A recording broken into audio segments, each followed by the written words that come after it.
इस वक्त की बड़ी खबर, सिख दंगा केस में सजा का ऐलान हुआ है। सज्जन कुमार को उम्र कैद की सजा सुनाई गई है। दिल्ली की राउज एवेन्यू कोर्ट ने ये सजा सुनाई है। आपको बता दें कि कांग्रेस के पूर्व सांसद हैं सज्जन कुमार। तो इस केस में बड़ी खबर यह है कि 1984 के सिख दंगों के मामले में दिल्ली की राउज एवेन्यू कोर्ट ने सजा का ऐलान किया है। कांग्रेस के पूर्व सांसद सज्जन कुमार को कोर्ट ने उम्र कैद की सजा सुनाई है। फैसले से ठीक पहले सज्जन कुमार ने सजा में रियायत की अपील की थी। उन्होंने दलीलों में कहा कि इस मामले में मुझे फांसी की सजा देने का कोई आधार नहीं बनता। सज्जन कुमार ने कहा कि मैं 80 साल का हो चला हूँ, बढ़ती उम्र के साथ कई बीमारियों से जूझ रहा हूँ, 2018 से जेल में बंद हूँ। उसके बाद से मुझे कोई फरलो या पेरोल नहीं मिली है। उन्होंने कहा कि 1984 के दंगों के बाद किसी आपराधिक मामले में शामिल नहीं रहा। जेल में इस दौरान मेरा व्यवहार हमेशा से ही ठीक रहा, कोई शिकायत मेरे खिलाफ नहीं मिली, इसलिए मेरे सुधार की संभावना से इनकार नहीं किया जा सकता।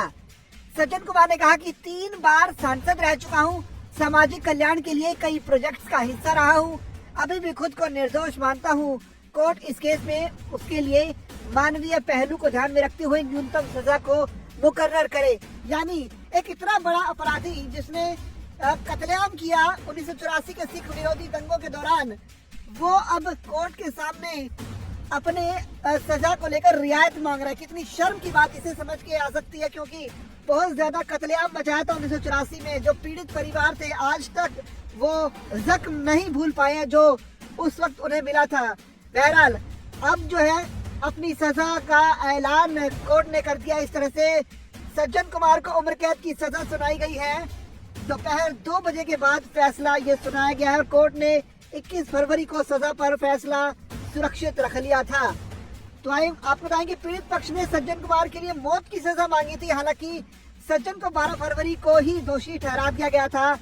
ये जो पूरा मामला है सरस्वती विहार का मामला था, जहां जसवंत सिंह और उसके बेटे तरुणदीप सिंह की हत्या की गई थी। इस दौरान सज्जन बाहरी दिल्ली लोकसभा सीट से कांग्रेस के सांसद थे।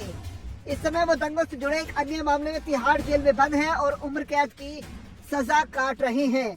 तो इस तरह से अब जो है राउज एवेन्यू कोर्ट ने अपना फैसला सुना दिया है और इस फैसले के तहत सज्जन कुमार को उम्र कैद की सजा हुई है। 3 केस, 1 में बरी और 2 में उन्हें दोषी ठहराया गया। अगर सभी के बारे में बात करें तो दिल्ली कैंट की पालम कॉलोनी में 5 सिखों की हत्या के बाद गुरुद्वारा चला दिया गया था। इस केस में सज्जन कुमार को दोषी पाया गया। दिल्ली हाईकोर्ट ने 17 दिसंबर 2018 को उन्हें उम्र कैद की सजा सुनाई। इसके अलावा दूसरा केस जो है सितंबर 2023 को राउज एवेन्यू कोर्ट ने दिल्ली के सुल्तानपुरी में 3 सिखों की हत्या मामले में उन्हें बरी कर दिया था।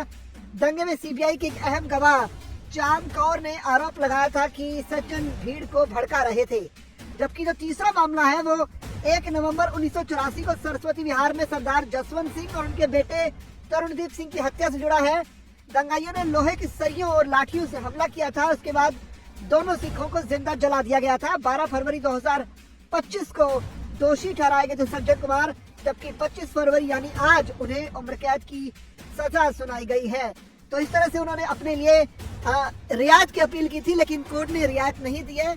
जबकि जो सिख संगठन है अभी भी ये मांग कर रहे हैं कि उन्हें जो है फांसी की सजा दी जानी चाहिए थी सज्जन कुमार जैसे शख्स को, जिसने 1984 के दंगों के दौरान कत्लेआम मचाया था।